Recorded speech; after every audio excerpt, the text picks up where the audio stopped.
C'est un jour de fête à Imilchil et les tambours annoncent la bonne nouvelle. Ils sont une soixantaine de jeunes mariés à célébrer collectivement leur union, une coutume unique au Maroc.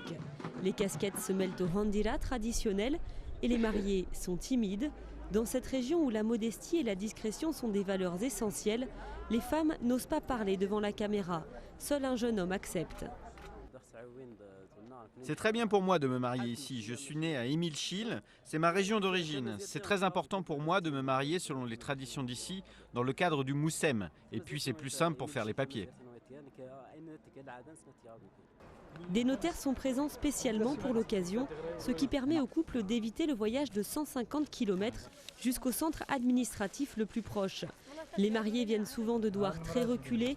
Il y a moins de 4 ans, la région n'était pas encore électrifiée et les villages inaccessibles durant les mois d'hiver. Ils se connaissaient déjà avant, font connaissance dans les vallées, dans les villages, mais ils attendent cette occasion pour venir donc faire l'acte de mariage. Mais le moussem est une occasion aussi pour les jeunes de faire connaissance. Si ça évolue dans le bon sens, avec le consentement de leurs parents, ils se préparent pour l'année prochaine pour venir aussi célébrer donc le moussem et faire les actes de mariage. Ces 3 jours représentent l'une des rares occasions de rencontrer des gens venus d'ailleurs et de profiter d'une ambiance de fête mêlant musiciens, conteurs et poètes qui, comme ici, chantent les femmes et l'amour. Et quel que soit son âge, on apprécie.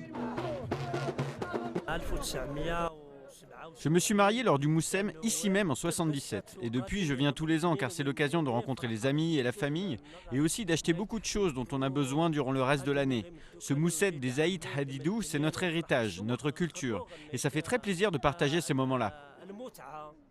Le moussem serait placé sous la protection d'un vénéré saint du XVIIe siècle, Sidi Ahmed Ould-Mranni. Ils sont nombreux à venir se recueillir devant sa tombe pour demander une bénédiction. Ensuite seulement, ils partent déambuler dans les allées du marché, où certains peut-être achèteront le nécessaire pour leur toute prochaine fête de mariage.